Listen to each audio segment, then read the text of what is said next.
Ready to take your Microsoft Flight Simulator experience to the next level with some amazing Payware aircraft? Let's dive into how to easily get those beautiful birds into your virtual hangar. First, fire up Microsoft Flight Simulator. On the main menu, navigate to the Marketplace. This is your one-stop shop for all official add-ins, including aircraft. Use the search bar to find the specific Payware aircraft you've purchased or are looking to buy. You can also browse a category and filter for aircraft. Once you've found your desired aircraft, click on its tile to view the product page. Here, you'll see details, screenshots, and often a trailer of the aircraft. If you haven't purchased it yet, you'll see the price and can complete the transaction here. If you've already bought the aircraft, the button will say install or download. Click on it to begin the download process. The game will automatically download and install the aircraft files. The download time will depend on your internet speed and the file size. After the download is complete,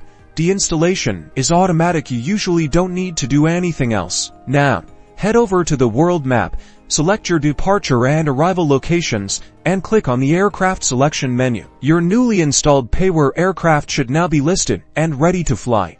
Select it, customize your flight plan, and get ready for an incredibly immersive flying experience. That's all there is to it. Enjoy your new aircraft and happy flying. Don't forget to like and subscribe for more Microsoft Flight Simulator tips and tricks.